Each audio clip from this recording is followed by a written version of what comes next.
Uh,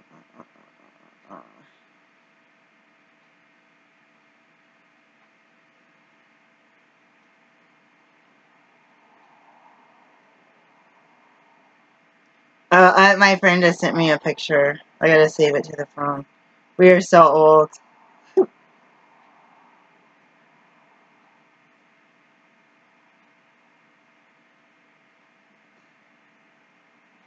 Oh yeah. Save this, save it. Save the source of us.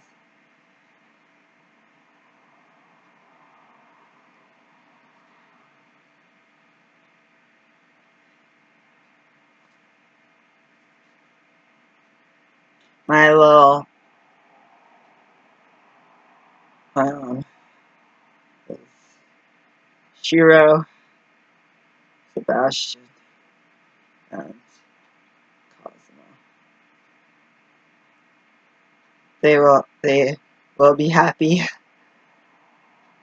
to find out that their cages will be cleaned more regularly. But this guy.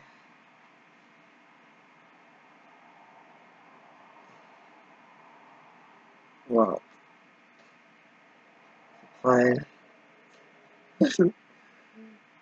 Gotcha. Shampoo. Carpet. Under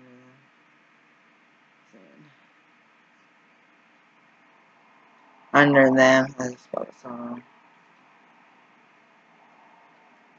Sure, boy. Mozart boy.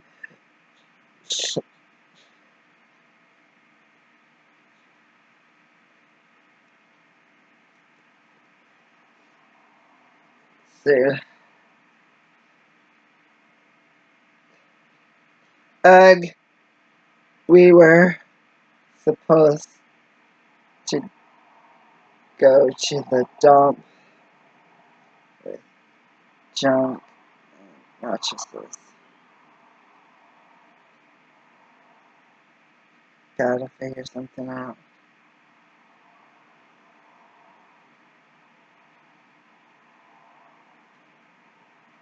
I could try to motivate.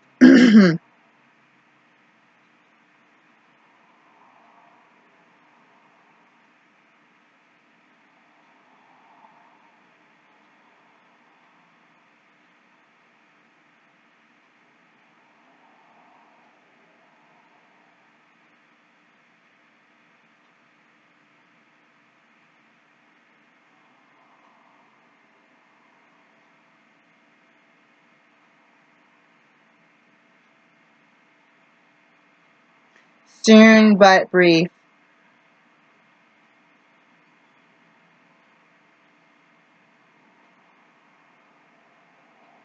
He's a Taurus.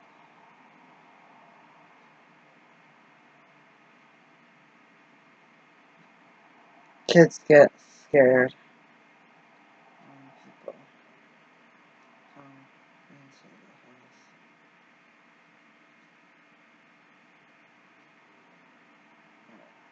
I gotta check this thing. Okay, so we have it. I'm gonna play the movies. The only problem I was concerned, not the only problem. Oops, I have an extra cord.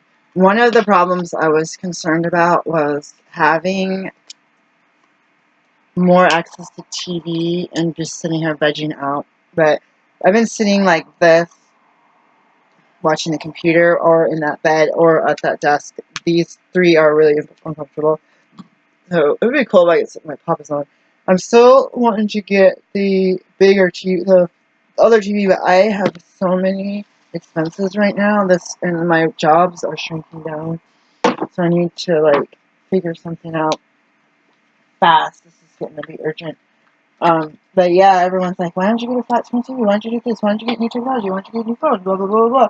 Like that would be better. Then you would like if I had even like a 16 or 20-inch TV, it could be on the wall, and I wouldn't have any of that on there, and like and It's like I could take my stereo to the office or something, you know, like the dance party in there. Some records in there.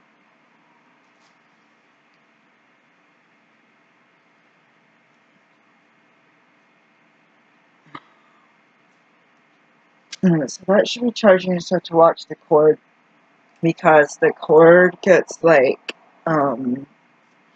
it falls out like that one does. So it falls out. It's in the extension wire. This lamp, I don't know. Sometimes drop this. So look at it. Remember what it looks like. Okay, it's super small. This trash is almost full. So I'm doing random things, like there's stuff in drawers that shouldn't be there, there's stuff in the wash, and I've been going around and I'm pretty exhausted. I probably should have just jumped in the cart and gone to the meeting. The only one thing that is one of the stressors that I've been discussing has been the vacuuming and having my kids sleeping, having somebody sleeping every time that I want to do something, and that's been really aggravating. Oh, see, it came unplugged. If these earplugs, I didn't notice it. I was trying to like figure out a date night one night, and I realized the next day I had the black stuff from my headphones in my ears. Like, what I'm trying to say is like the fake leather broke off and it's getting all over everything, and that's really bad. It's like if I have a shower cap on, then all of my ear doesn't get. You're supposed to put this on your scalp. The all of my ear doesn't get like.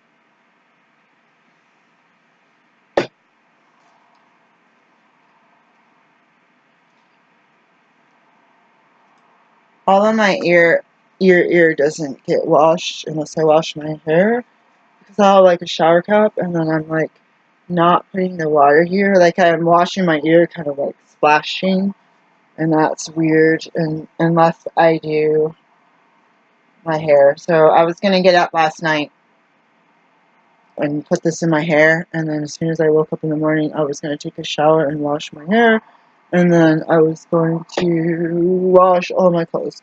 So I got the pants and the one shirt, but I don't have the underwear, the socks, the sweatshirt, or the tank top. So, so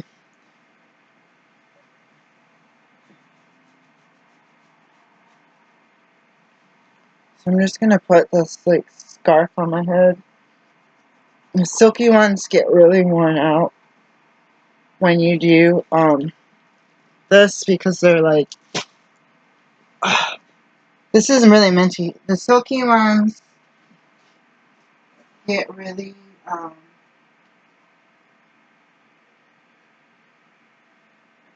worn out. But, you know, I got these secondhand. We had two of them. There's one on the floor downstairs in the freaking bathroom, babe. Like, who knows if bugs got into that. This one tore. It is what it is. I don't even like the colors of this one.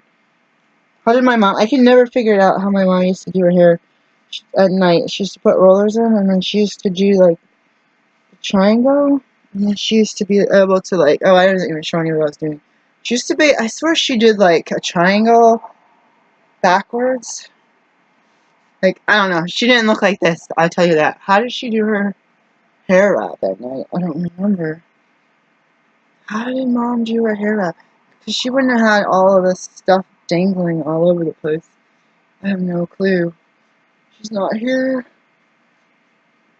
to ask. So I'm thinking about, like, hormones and, like, I'm, like, one Jewish person said that she had, so I think it's genetics, 47 menopause. I don't know if it started or ended. It ended really fast. One Hispanic said their partner was in their 50s. What's weird, I wonder, they only had 2 kids and they were really spaced out. So I'm wondering, it's none of my business really, but I'm wondering what that means. dryer's probably done. The washer's probably done. I have a box here of stuff that I'm going to put up for sale. So what I'm going to do is read to you and get back into my... I feel tired. Like, I feel like I could sleep. Like, I feel like I could just, like... this is weird. I'm going to put this on my face, so it might be weird.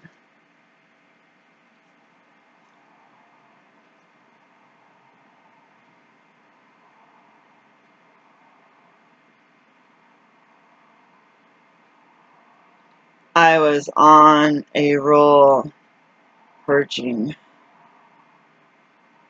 in the beginning.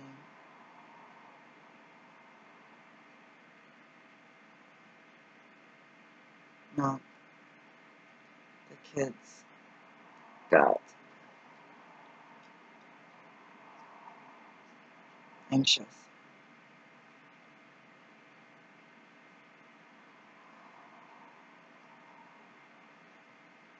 That I was cleaning and revolted. I don't know what that means. Oh, I have my dictionary.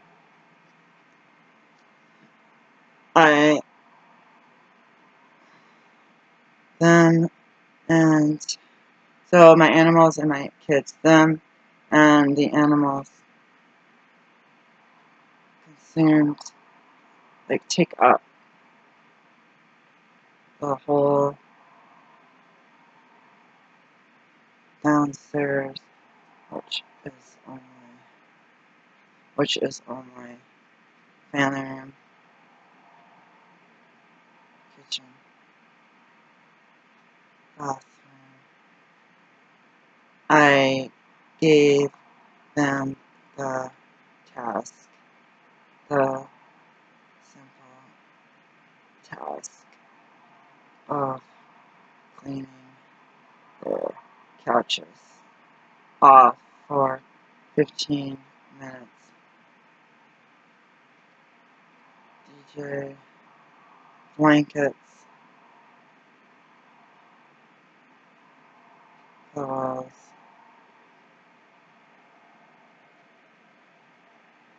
and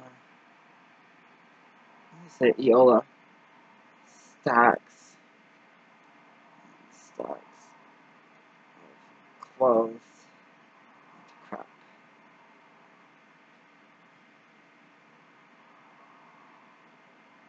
What is this guy? I forgot his name. Let's have it. Let me pause it. Alright, so this stack has been on the floor. You had seen me with these things, whatever you call them. That's on my head now. I just feel dirty every day. I'm like, what the heck? I need to drink water or something. I just feel like I used to do extreme detoxing, and I would have, like, stuff come out of my body. Like, I was going to do Estiac tea. I had to find the straight herbs. There's one downstairs. I think they're Western in this bag, blue bag that I keep showing you guys.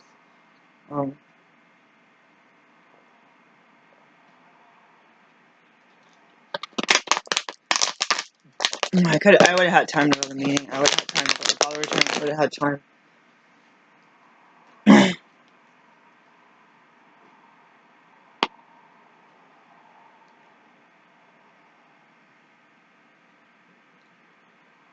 Start bagging kids' stuff out since they ignored time running to clean.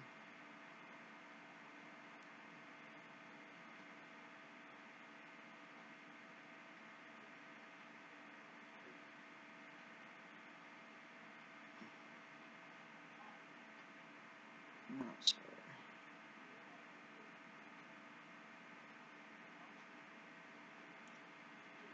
People did that to me, and I would hoard stuff after they threw out my stuff without permission.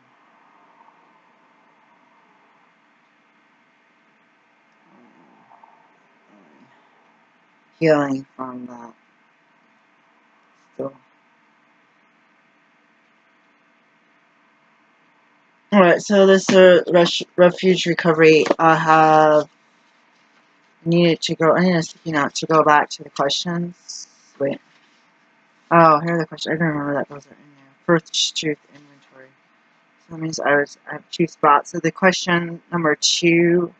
Suffering is never having enough to feel satisfied. How did you suffer from dissatisfaction? Let me read the question again. Let me read the 2 questions because that's making me feel on the spot. Suffering is never having enough to feel satisfied. How did you suffer from dissatisfaction? And the next question is, suffering is stealing to support your addiction. Did you steal from whom? Make a thorough inventory of your theft. Alright, so suffering is never having enough to feel satisfied. How did you suffer from dissatisfaction? I feel like I'm still suffering, guys. Like, oh my god, I'm like so emotional right now. I feel like I'm still suffering because I have addiction to like collecting items. Actually, I'm not working. I'm like buying all the stuff. When I'm working all the time, I'm not spending money. Like, it's like the bare necessities. But when I'm not, I'm like buying all, like there's just boxes everywhere. Some of the stuff I actually needed to buy though, so I just got boxes because it was cheaper that way. Suffering is never having enough to feel satisfied, so it's like, oh, I have a shopping addiction. So currently, it's like I want to spend time with my buddy, and I want to always tell myself that if I, there's a big ant in here, if I want to, I don't know if I got it.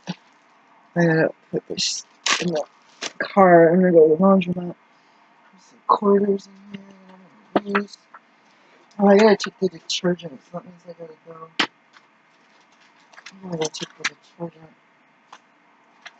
It's not gonna be enough quarters. I'm gonna have to find a bunch more. What did I do? You guys saw me counting money the other day. What did I do with the rest of the money? I have no clue. I get still in here. I don't see any money there. So, okay, suffering.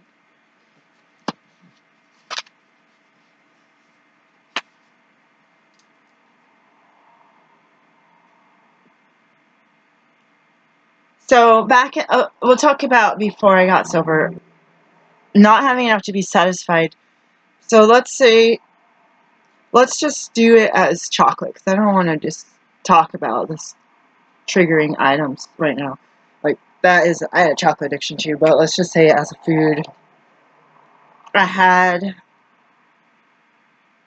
Let's say I had a bag of chocolate. Like, let's say I scraped up enough money, or we got a birthday gift. $20.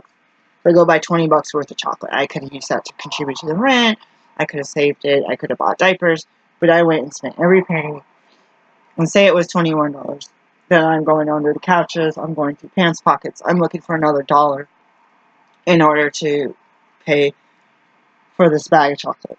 And I've got a big bag of chocolate. And I'm like, it's like all or nothing. This is going to last me a week. I'm going to get paid again. We're going to come up with some money. We're going to hustle. We're going to sell something. We're going to pawn something. You know, you're not really thinking of that because you start eating the chocolate and you're like, oh, it's so good. I got to make it last. And back then I would smoke and drink coffee. So go do a little routine, watch a little TV, get in a TV show, and the buzz wore off. So then I'd go and break off another piece of chocolate. And then I'd get like, where it's time to eat. You know, to eat a little bit, smoke, cigarette, shoot the cigarette, disrupted my buzz. Now I gotta use a little bit more. And it's day one, and you think you're gonna sleep, but you're like, this is like a Jewish party in the Bible. This is like, come on, we gotta hang out, you know? And so it's like you hang out, and you're like, gonna watch movies, hang out, maybe invite some people over, share the chocolate. And it's the first night. And now you have, I don't know if the flip ball was making it better or worse. Now you have half the bag is already gone. It's at less than a day, and you think the whole week you're gonna have this chocolate. And so now you're sharing it because you're partying, and now it's going real fast. and you think you could have gone to bed at 9, we say, why? It's celebratory time. Let's watch music, let's play music, let's dance, let's go outside. And then it's like, say, the sun's starting to come up. Oh, we've been up all night. There's your stash. So you tucked a little piece of chocolate in your drawer, and you stuck another piece in a plate in the refrigerator in the freezer. Like, okay, that one is like an accidental stash because you're like, you were ready to eat that or something. Someone would come up on you. Oh, shoot, let me hide this somewhere because now I don't want to share anymore. That was a party no one is contributing. And the sun started to come out at 5 or 6 in the morning. You look around and you're like, oh, snap. Now I have like crumbs in the bottom of my bag of this chocolate bar. And you're out of money. You're having a good time thinking that your friends can still hang out, watch the sunrise, watch the cartoons on Saturday morning. And the next thing, they find out you're out of chocolate. They leave. They're going to go to the next party. And they're not inviting you. And so now you're depressed. You're like, oh, don't worry, I can sleep. We got to be somewhere at 10 a.m. We're going to sleep anyway for a couple hours. You can't sleep because now you're worried. Oh, shoot. I'm going to smell like chocolate. I got to take the kids somewhere. I got to go find money because when I come home, it's going to, you're like, oh, I'm an adult. When I come home, I want to party again on Saturday morning after we get home from whatever. And then you start to figure out how you're going to get money. You start to figure out who you can call and the smallest amount you can get because you have no money. And so that is an example of every single freaking day of my life for probably from age 17 to 27. So for 10 years of my life was like this. Is never having enough to feel satisfied. That first couple times that you had the chocolate were kind of boring, but then the second, third, fourth times it started feeling endorphins and you started feeling like this is good. How did you suffer from dissatisfaction? There's a lot of words. Suffering is the Buddhist. This is from the Refuge recovery book, Noah Levine. I feel like I suffered from dissatisfaction. It's just, okay. So I was imagining my friend in active addiction going to look for a deal. And I saw it as someone that I love. And I saw it when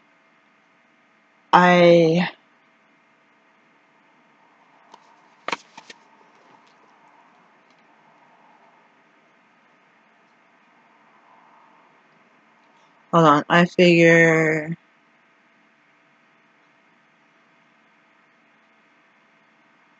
they'll just feel the place empty out and relax and follow my example. I got tons of my own stuff to deal with. A lot of that is going on eBay. I have been doing random thrift store and food pantry drop offs to learn how to let go and get rid of emotional attachment to material items. Alright, so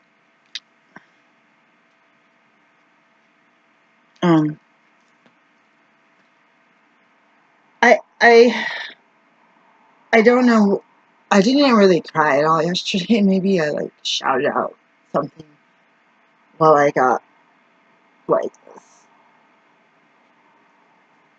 It's not flatline. What am I trying to say? It's like a serenity. It's not serenity. It's a different word. It's like,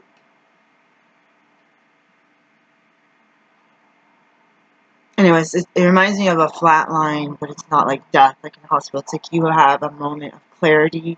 I might have shouted out something yesterday, but I didn't sit and cry all day. I don't think I did. Loving somebody, even if they're just like a friend, like not just a friend, like even if they're my friend, it's not like I have a spouse or anything. I'm thinking of this person searching for substance. It broke my heart. And I did that hundreds of times. I've done that hundreds of times. My friends have done that hundreds of times. I was a person that people would seek substances. Even as a child with alcohol. And just in this past week or so, having that vision come up of someone, what I just said, you gather some money, you grab your chocolate, you come back home and you set it out on the table and you have your heat, your roof, your TV, you have your favorite clothes, you might have your spouse or your lover, and your kids are in there playing video games and everybody's chill. Because when you don't have it, you're only focused to get to more of the chocolate. You're only focused. And you're not, like your body is telling you you're addicted and that you're going to start shaking and acting crazy. Your body's physically going to react and mentally if you don't get more. And so I've been spraying way too many things in my house.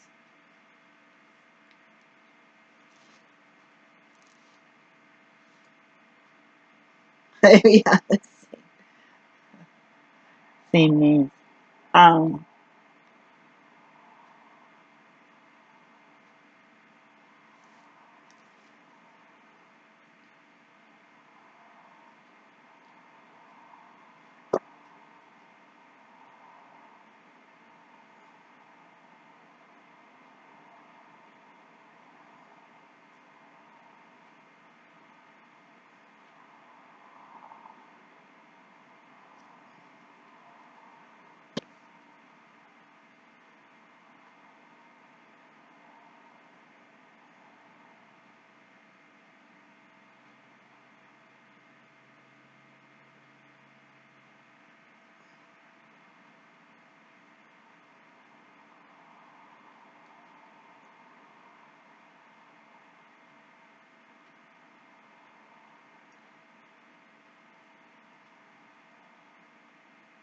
let's just say frequently.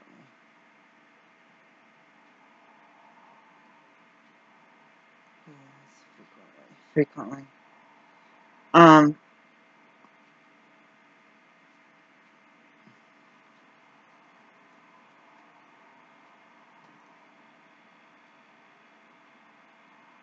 I I just think of that. I just imagine that person. It's like a child of God, and it's like you're going out to the ghetto in your vehicle, and you have a family who loves you at home, and you're freaking trying to get freaking high. It like just breaks my heart. Like I hate addictions. I hate. It's like people legalize like pot out here, and it's like I'm not gonna touch that stuff, right? And I'm not gonna alcohol, tobacco. I'm not gonna touch it. It's all legal. Um, and it makes me feel like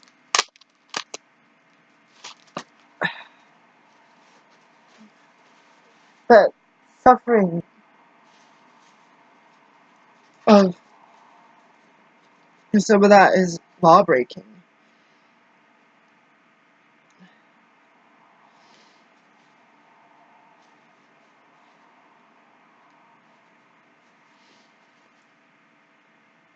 How did you suffer from dissatisfaction?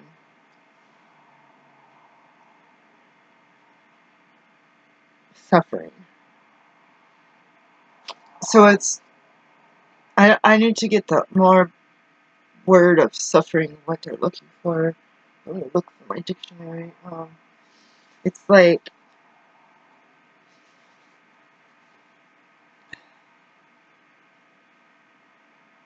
for myself, like looking at somebody that's had active addictions more recently than me, it's a huge reminder of what life was like. And right now I'm stressed out because I'm not going to dump and I'm not cleaning and I'm not taking my clothes out of the dryer and I'm not putting the clothes or the dishes or the dishwasher away. Like, I'm freaking out about it. I have a sore throat and I'm like supposed to be at work and I'm like, oh my god, should I have gone to a meeting? I have addiction in a meeting.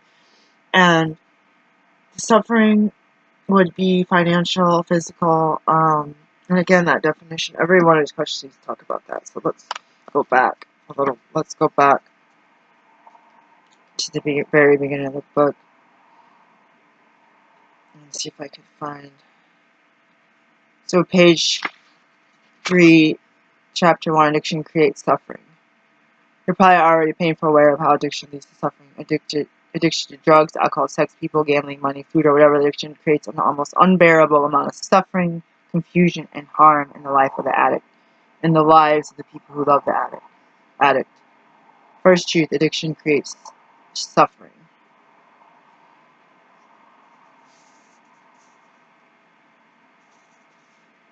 Always, almost, so what starts as happy and pleasure ends in sorrow, loss, confusion, and suffering. Downward spiral, incarceration, isolation, violence, loss, and death. Alright, so suffering, page 4. Suffering is a stress created by craving for more. Suffering is never having enough to feel satisfied. Suffering is stealing to support your addiction. Suffering is lying to hide your addiction. Suffering is feeling ashamed of one's addiction. Suffering is feeling unworthy. Suffering is living in fear of the consequences of one's actions. Suffering is the feelings of anger and resentment. Suffering is hurting other people. Suffering is hurting yourself. Suffering is a feeling of being isolated and alone. Suffering is the feeling of hatred towards oneself or others. Suffering is jealousy and envy. Suffering is feeling less than, inferior, or beneath others. Suffering is feeling superior, better than, or above others. Suffering is greedy, needy, and selfish. Suffering is the thought that I cannot be happy until I get. Suffering is the anguish and misery of being addicted. The greedy, needy, and selfish I still have when it comes to other people. I want attention. I want somebody to just spend. I had looked at the Puppy the Pew because God put that in my head. And it's like, oh, I need someone that's gonna. Like, I'm kind of afraid of guys. Like, I need someone to kind of come after me. I'm not that bad, but when I shoot for the stars, when I reach the moon, my goal was this. So I will get jealous. I will get selfish. I will get needy, clingy with people, and feel like, oh, it won't work. It won't work. They are really not into me. No, they might be, but you might push them away for their selfishness. And I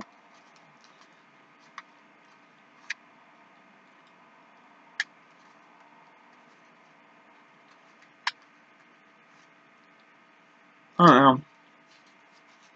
I had this visual. I know I lost it. Okay, next. Dissatisfaction. Again, that Pastor Hagee. I was watching TV. The biggest thing that stuck with me was he was satisfied with being dissatisfied about basically improving your life and growing in God, growing your spiritual to help your rest of your body or the rest of your life. I don't know if that's his context of it, but that's how I am remembering. That's how I taught myself, was to not be satisfied. This is a different context that this author is talking about, as far as this guy at work is trying to tell me about, don't expect anything you get is a bonus. Don't expect anything, be happy with yourself. And I'm like, oh, that would be easy for someone who's been married for 40 years to say, in my mind. It's like, oh, they don't understand. Oh, you have a life. Oh, you have kids. You live together. No. I show up the reasons. one of my issues is, yeah, they've done all that. I'm scared to see what's under this rug. You ever have like a rug, and you think it's just a rug, and you lift it up, and all the sand from everything. I didn't realize the carpet was keeping my drawers from turning. But everything's gonna be sanitized. So, I had a friend from Morocco, and if you see Moroccans, it's like, reminds me of French mixed with Middle Eastern. French, Italians, like a treasure box mixed with Middle Eastern. I I mean, I basically think that people look very similar. I haven't been to Morocco, so I can't tell you. I was watching that French movie last week, and everybody looked freaking the same.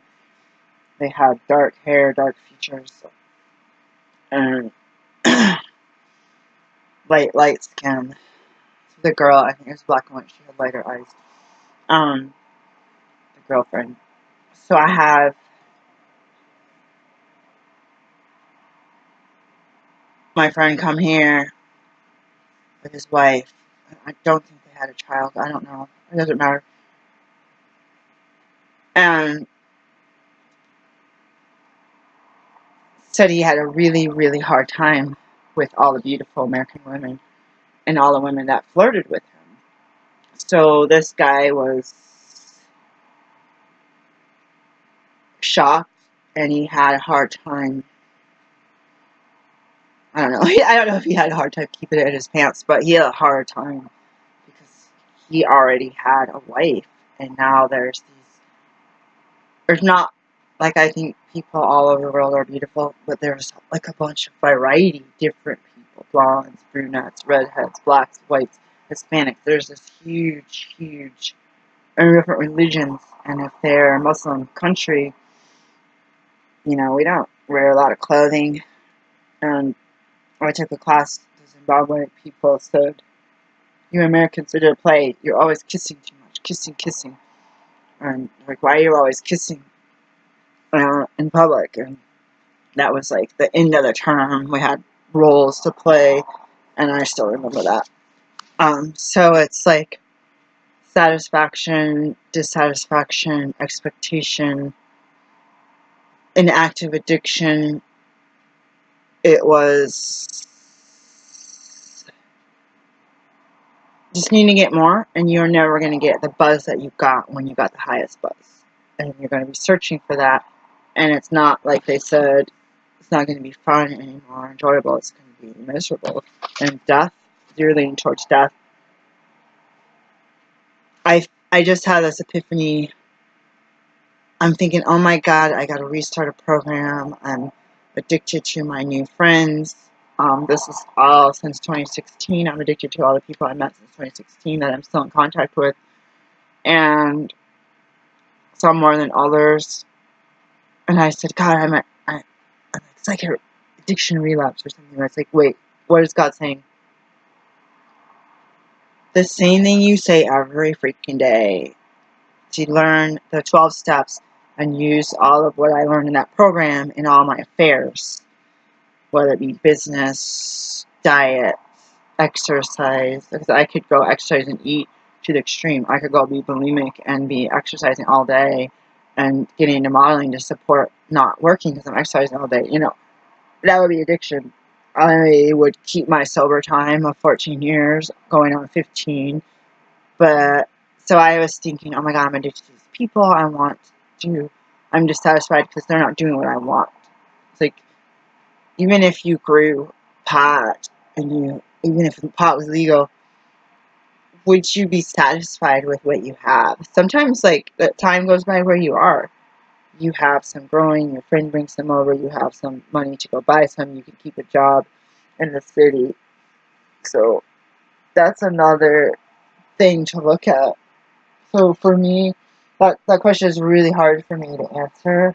I'm going to have to do some more suffering definition. So let's go on to the next question. I'm just talking in circles here. How? Okay, no. I already did that one. Okay, so I'm going to the next question, the third question. Suffering and stealing to support your addiction. Did you steal from whom? Make a thorough inventory of your theft. So basically, for me, I was not a thief. I wanted to short people on stuff sometimes and not use equal weights, but I couldn't do it. I couldn't allow myself, and I would show the customer. Because then you're basically by stealing, getting more money, or getting product. I did ask my relative for money for books, so that was a lying. Did I need more books? No. Well, sometimes I did try to sell my books for cheap, which was stupid. Sometimes just hanging out with people, just because I thought I could get a buzz, or using them because they could buy alcohol. I would. Okay, now I got to go back. I would steal cups. I'd go to a party and say I'm not going to drink, and go in the kitchen. They charge $3 at the door for a cup, and so that you could drink all you could drink at a keg party. So I'd go to the door, say I'm not going to drink, and go get a cup at the kitchen that somebody left, and go get beer at the keg out in the backyard, and go get the beer, take the cup, drink the beer while I'm in line for the next one and the next one. So I did steal cups. It's unsanitary. $3 is nothing. I don't know where my money was. I don't know if I had money. Now I'm kind of frugal. I just don't want to spend the money, but I spend it too much. I spend more than I make. That's a problem. That's a real problem.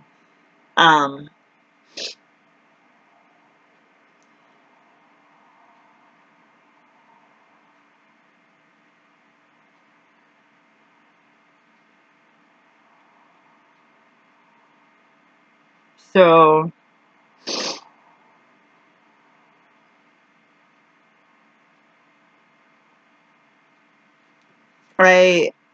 everybody will probably say, like, stealing time from your family, your kids, your loved ones, and yourself, and your other relatives.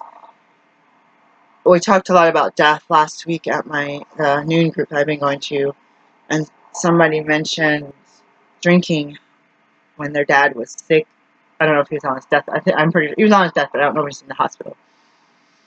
And that created like an anger in him that he wasn't present. So stealing from the ability to go and sit with your dad on the deathbed, if you had a healthy relationship with your dad, which that threw in a bunch of stuff for my personal issues that I have with my family.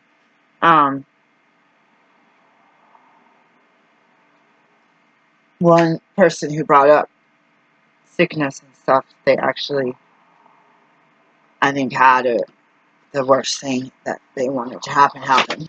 And I said that just happened. My neck's starting to always have an itchy spot right here.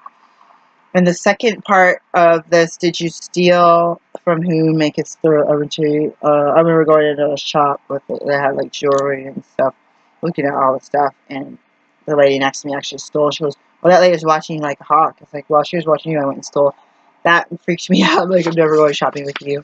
I had another friend who worked at a head shop, and she would be like, "Well, I just bought these Christmas presents for my friends. Will you take them out to my car?" And she's like, "Come back tomorrow." She goes, "Oh, I just bought these Christmas presents for my friend. Take them out to my car, put them in the trunk." And then I was like, the next week, she's like, "Okay, I bought these Christmas presents." Okay, no. She's like, "Oh, I'm in the store by myself. I can't do anything, you know." And I was like, "What?" I was like, "I'm not sure if she's paying for the stuff." She goes, "Oh, don't worry, everybody does it." And I was like, now in my mind, if I worked at a store, I would be like, "Yeah, I'm gonna buy some stuff," because I do that all the time when I work inside stores. I buy stuff for myself. At the grocery store, at the pizza place, or for my kids. So that was another instance. I'm not sure, but I'm like, I am not coming back to visit you, because I'm not going to go back to that store. And then I think somebody broke in. There was a pair in there. They broke the big front window and all this stuff.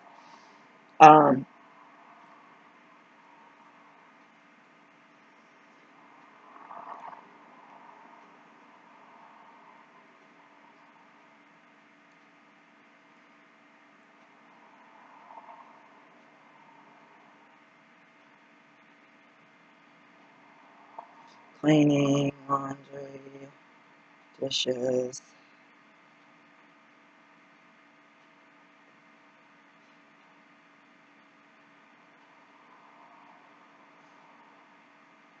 I gotta pause this. This is really long.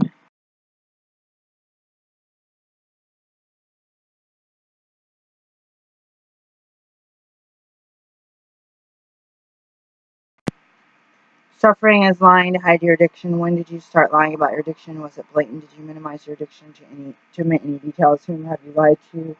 What is the extent of your dishonesty? One, I lied to my mom about the peach schnapps that was in the back of the fridge that someone gave her. I said my brother drank it or that it spilled because it was on its side.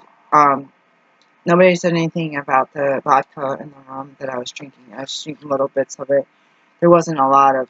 Oh yeah, stealing. I was stealing beers. I never saw my dad drink until we went to New York City. He got a beer, and we had cabs. And then when we got home, he stopped at the party store and got like a 6 or 12 pack of beer. And my mom was probably freaking the heck out. That was an issue. Let me charge my phone so we can listen to some music, and I'm gonna see if I broke my speakers. I accidentally just dialed my friend. Hopefully it didn't go through.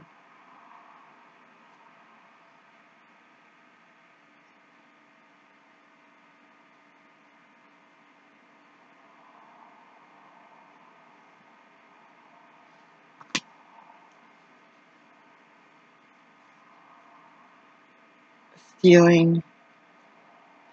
We thought we were stealing. Like, we would steal. So now I'm going back to stealing. We would steal beers from my friend's family. We would take one beer out of the fridge, and we'd take cigarette butts and other. And when we went to her dad's, we'd take other stuff to smoke. But we found out he left that stuff with the cigarette butts. And one beer, we would split maybe one. I don't think we ever got two. We didn't want them to notice. There's a back fridge, probably in a laundry room or something. And then we had. What else do we have?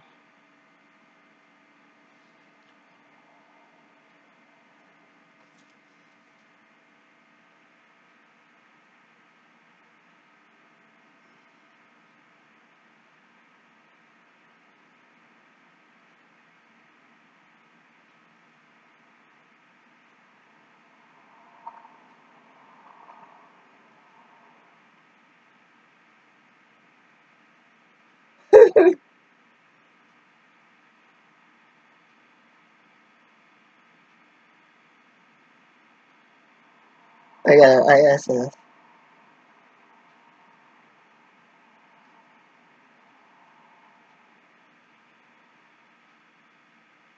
Myself.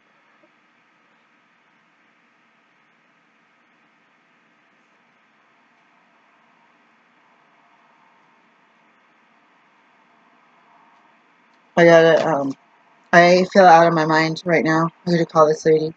Um, this is a really long, I thought it was going to be 15 minutes. My brother told my parents that I had addiction problems, and they criticized him for blame. Their little angel did not have any addiction problems. That he was being a jerk, basically. Um, I drank as much as I could. I smoked. I chain smoked. God, my roommate probably hated me and people around me in the dorms. Lied to my mom. I stretched the truth with ROTC. I don't like to lie, but first year of college, I was 17. They asked if you ever experimented with drugs or alcohol. I said yeah, and I kept it as an experiment. I experimented with it, and that's it. And I had spent 1, 2, or 3 hours on a Saturday, I think, morning, talking to the military, the Air Force dudes about myself. And pretty much probably didn't tell the truth that I wanted to use daily and drink daily. I don't know if the drinking would have been as big an issue in the Air Force, although I was only 17. I think I hadn't been drinking every day because I was just getting to where I had someone able to buy me. I wanted to drink like a Russian. I wanted 100 proof.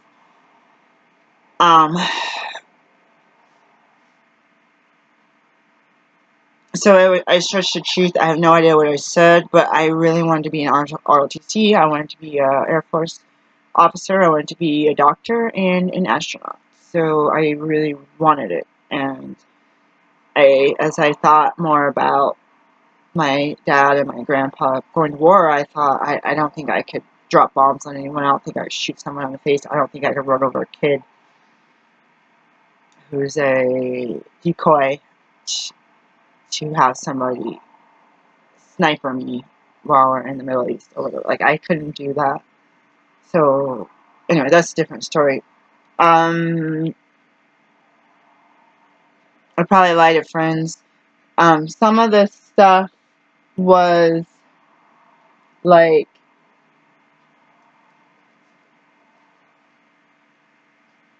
you steal from people sanity by having like 420, and then people start excluding you because you are a fiend.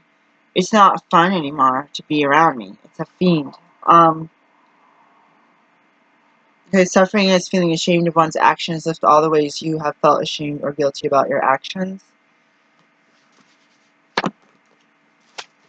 Someone keeps saying, your past is done. Don't worry about your past. Your past is done. Don't worry about your past. This is where my problem comes in. I am more worried about my present. Not having my house clean enough, not earning enough income, overspending, being addicted to friends, being addicted to men or a man, having unhealthy hair, feeling like I'm never good enough. I have more issues with my present. And I guess because I've been in recovery for 14 and a half years or 15 years,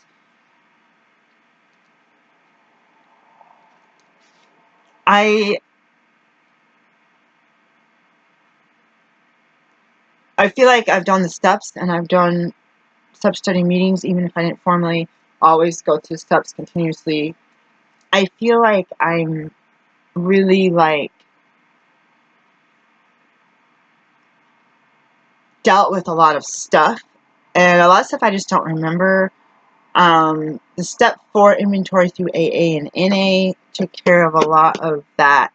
A lot of that was list of people you had harmed, and that came out with prayer, meditation, telling myself, and admitting to another person, to God, self, another person. I did some inventories, and sometimes you think, oh, I forgot this, oh, there was some kind of fender bender, some lady's car. I don't remember. My dad said, oh, do you remember? I got a phone call or whatever. And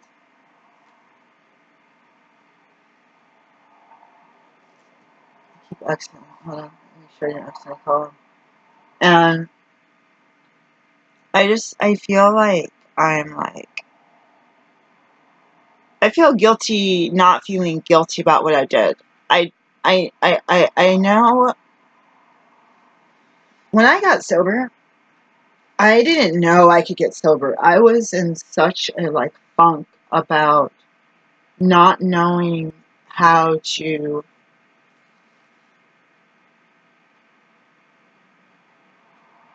get clean. And I got clean, or I started using, drinking, and smoking and having addiction to men because of abuse and at home, and the lack of nurturing and the abuse that I witnessed was so painful. And people say, don't blame others for your actions. Okay, fine. I felt bad because of life, and I wanted to feel good. And I purposely said I want to get high and feel good, because before I even touched any drop of liquor or anything, I said, I'm going to try this and see if it works for me. And it obviously didn't work. So I was like a Christian. I shared this about higher power. I was like a Christian after I had this epiphany about Jesus. I downward spiraled, just getting deeper into my drugs and alcoholism, and even smoking. And men, I was looking for a long-time partner. I spent my whole energy from like first grade on trying to find a boyfriend and a long-term partner. My back is like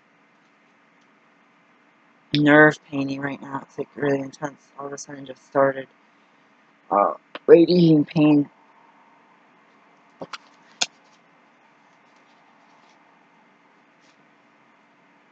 And so when I didn't share this in the meeting yesterday, I talked about higher power, having a higher power. I meant to say, like, oh, I went to church and it was really loud, I couldn't hear anything, and I was going to say, yeah, my parents dropped me off. So I didn't have this sense of some other God.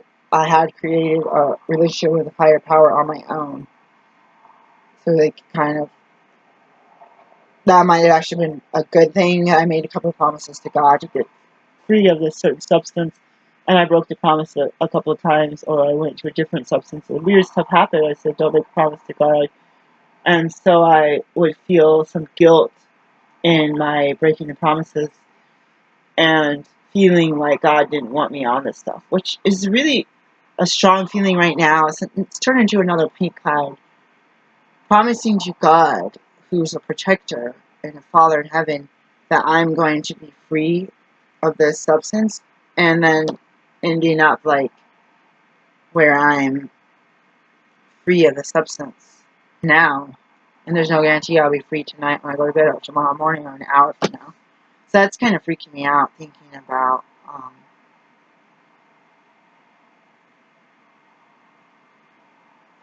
God like that. Always like, hey, you know in your heart that you shouldn't be on this. So no, my body was getting torn up even with tobacco, cigarette smoking. So knowing my body was getting torn up, that's pretty intense. I didn't realize I was going to do that many questions. It's like an hour already. I feel ashamed and guilty about using people. I didn't understand that I was using people, but if this crowd could get something, or this crowd could party with me and give me some time, I would feel like I need to be with this crowd and with the substance. And so that's something to be ashamed of. I do, as you can see, have a really difficult time staying happy by myself. Even though as a kid, I was always a loner. I wasn't allowed to really have friends. So having the ability to keep myself occupied, playing solitaire, reading books, watching movies, that's not necessarily where I want to be at today either. To be isolating. So I'm doing this in order. I have, I just feel like crying. I really pulled out a lot that I'm publicly posting. Suffering. I just put out a lot, but what really got me was imagining my buddy going to get dope. And you imagine, like, you kind of sugarcoat it and think, yeah, think of how happy when he scored and went back and used the junk. Like, that's that feeling yeah, that's what you got it going on. And no. Yeah? No. Because then one substance that I kept having trouble with around April 2003, 2004. I don't know if it was 2003, but I'm pretty sure it was April. I don't know. Sometime before July 2004, I had where I was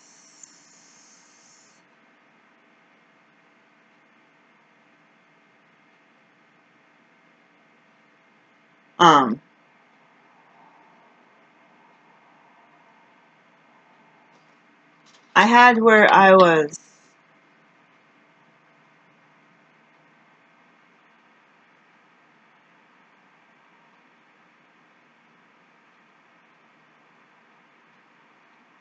using this and forgetting how bad it was. And the last one or two times I used the substance, I said, oh, it's not that bad, whatever.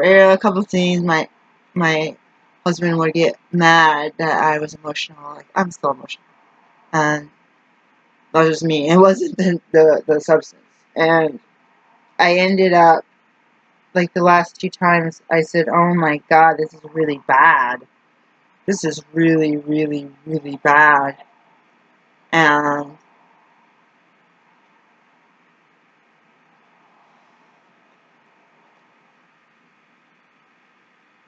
I'm like sitting here like, this is really, really, really bad. And I'd clean up from that event and go do it again. Or I would forget again how bad it was, and I do it again. And say, oh my God, this is really, really bad. I said, Mia, you need to remember this time that it's not worth it. It's not worth anything for you to use this substance. It's really, really, really bad. Like, remember, you will forget. Somebody in the meeting used to say, you're going to forget the bad things, but you're going to remember the good things, like when your children are laughing, you're going to do it. It's like you're going to feel it maybe in your heart, but you're going to forget the bad things. I didn't understand. This guy was older. I didn't understand what he was talking about. So this is February 23rd. I haven't read this in a while. Mysterious paradoxes, such as the paradox of AA regeneration, from Daily Reflections. Strength arising out of a complete defeat and weakness, the loss of one's old life as a condition of finding a new one. AA comes of age, page 46. What glorious mysteries paradoxes are. They do not compute. Yet, when recognized and accepted, they reaffirm something universe beyond human logic. When I face a fear, I am given courage. When I support a brother or sister, my capacity to love myself is increased. When I accept pain as part of the growing experience of life, I realize a greater happiness. When I look at my dark side, I am brought into new light. When I accept my vulnerabilities and surrender to a higher power, I am graced with unforeseen strength. I stumbled through the doors of AA in disgrace, expecting nothing from life, and I have been given hope and dignity. Miraculously, the only way to keep the gifts of the program is to pass them on. When I go back, when I face fear, I am given courage. When I support, my capacity to love myself is increased. When I accept pain as part of the growing experience, I realize a greater happiness.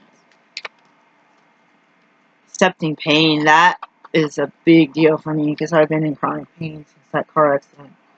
I had on and off pain before the accident, and it was horrible. It would wipe me out, but then it would go away, and I was spoiled because now it's like not going away. God, I hope it goes away. I look at my dark side and brought into your light. When I accept my vulnerabilities and surrender higher power, I am graced with unforeseen strength. That was a really good one, and I was totally distracted when I read it. The Art of Loving. So we're going to go, oh God, there's a freaking ant in there. So you've seen me on my bed. Oh, these were on the floor, and there's ants. We have an ant issue. My son thinks there's a queen in the wall. But they're going through the cracks in the bathroom by the bathtub. They're going into the smoke detector and the outlet downstairs in this window, and it's very bad. I'm trying to find my spot here.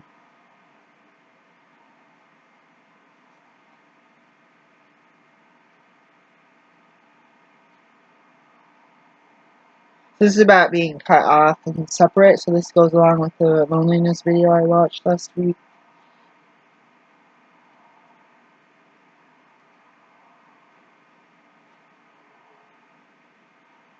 For adding a tree of knowledge. Oh yeah, I went into detail about that. Details and animal harm of nature. I after the birth of human beings, I saw they were naked. After birth as new human beings.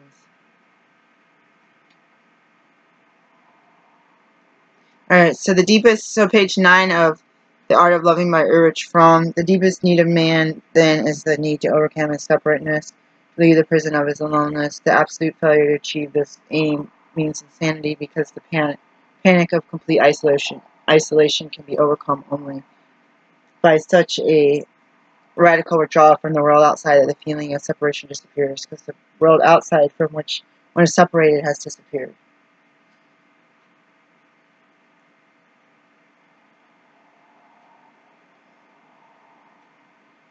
This time, primitive man, caveman, nomadic flockman, Peasant in Egypt, Phoenician trader, soldier, medieval, Japanese. Human situation and the condition of human existence.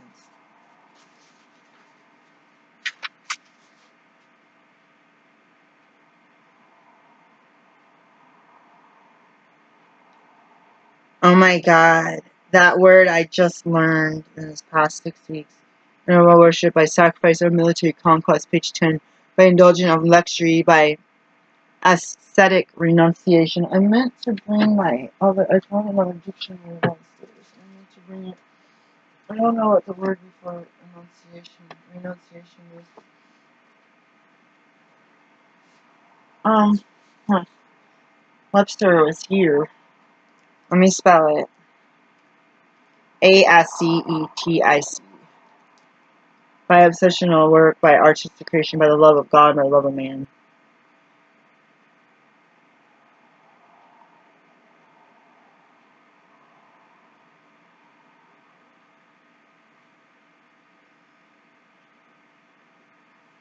So infant Ines, the little developed, but he still feels one with his mother.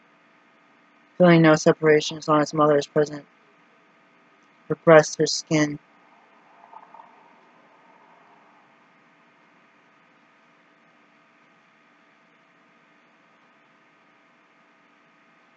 So we identify with animals stressed by wearing animal masks, worshiping totem animal gods. The more the human race emerges from these primary bonds. So that's a bond to earth and nature and soil. The more it separates itself from the natural world, the more intense becomes the need to find new ways of escaping separateness. One way of achieving this aim lies in all kinds of orgiastic states. I don't know that word. They may have the form of an auto-induced trance, sometimes with the help of drugs.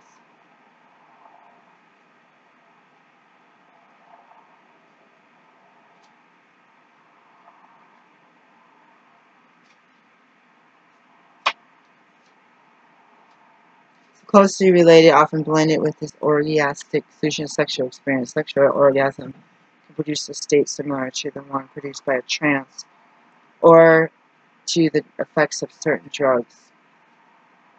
Rites of communal sexual orgies were a part of primitive rituals.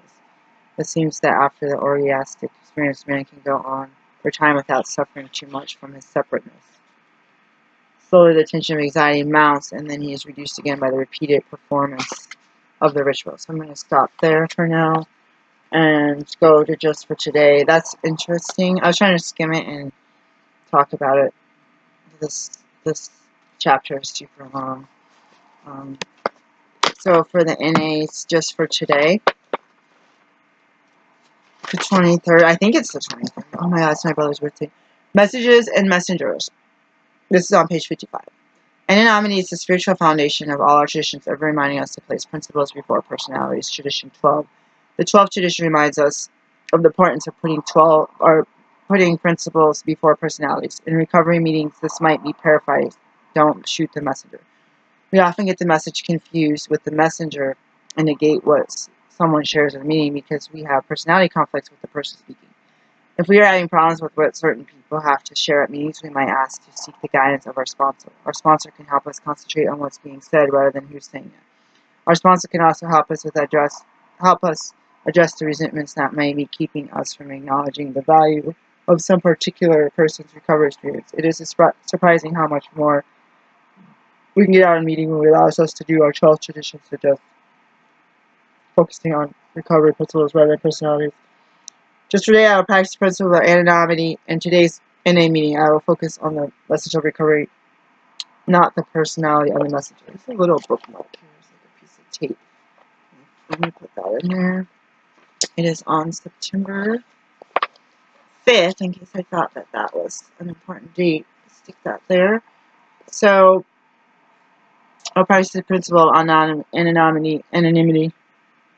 In today's NA meeting, I will focus on the message of recovery, not the personality of the messenger. So it's really important. I had gone to a meeting from 2015 when I lost my job to 2018. And I took a break because there was a lady that I had a weird vibe to.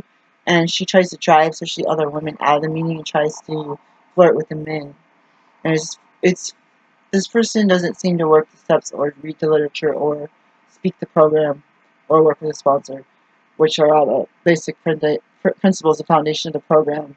And so she like feels, I think, good hanging out with these young men.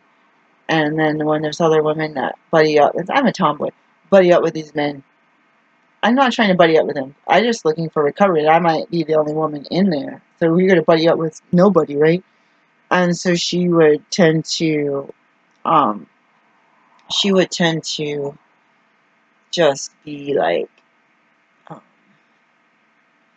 really rude to certain women, and other women would stay in there. And she was using the N word around me and harassing me and calling and hanging up and leaving these messages that I wanted to call and make a police report about for 2 years, 2.5 years, 3 years. I said, principles for personalities. I have a weird vibe about this person. I said, let's ignore that weird vibe and stop sitting in the direct corner away from her on the opposite side of the room. Let's go sit next to her and get to know this person.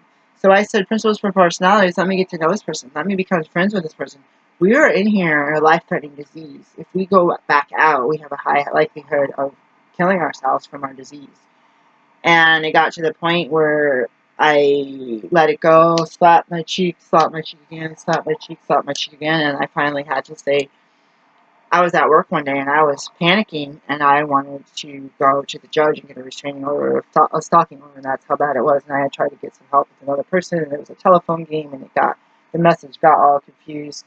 And so I heard some other people make boundaries with this person. I said, oh, I was really happy to hear that, because you felt like they were wrapping their finger around the other person. So that's the only thing I wanted to say. When it becomes a safety issue where you feel like you have to call the cops, then that principles for personalities, that's a very strong foundational thing in the rooms, because you can get resentments and drive yourself out.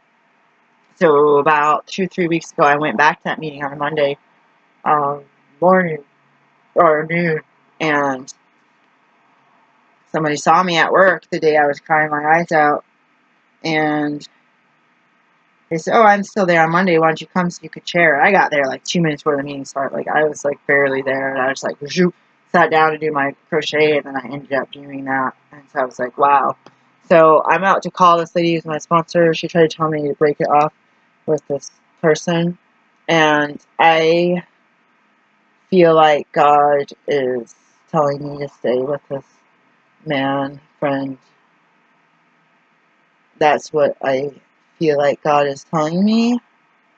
And so I'm going to listen. Oh, I got to do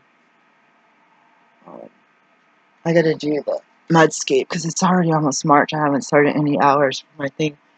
So I have to remember also, if it's anonymity and principles for personalities, it took a while to get those two concepts together, because you hear people say in the meeting out loud, principles for personality, when they're doing the reading. But anonymity is like, you are a blank face, you're not a color, you're not a age, you're not a gender, you're not a career, you're not this, you're not better than me, you're not worse than me. We are in this together. We're a blank face that's sitting here, anonymous. I don't care if you have Alzheimer's, that's hard to understand when you speak. I don't care if you stutter. I don't care if you smack and eat food during the meeting. That's irritating. I don't care if you yell. And for a while, months, if you say the N-word to me when I told you not to, I kept going to the meeting until I said enough's enough. I gotta go somewhere else. Especially when there's not a support and you don't know if someone's going to haul. If they're going to act like that, or they'd haul off and smack you or bring a gun into the group. I was scared one guy who goes off was going to bring a gun into the group, and I was a little bit paranoid. Really paranoid. So that's what I'm going to do, is call this lady, but I also have to keep it simple, and I have to also be like, this person is not my God, and we just have to deal with it. Alright. I'm scared to call her, but I looked for a sponsor and someone to talk to you about working my program so that I could help myself have a better program. But it's not a bank counselor, it's not a financial aid counselor, it's not a marriage or relationships counselor or therapist, not a sex therapist. I have to. It's not even a personal organizer. I just have. If you're going to be friends with someone, like friend one thing, but sponsor steps. The 12 steps program. Period. Alcohol addictions. Unless I had sex addiction or something that I had to work through that.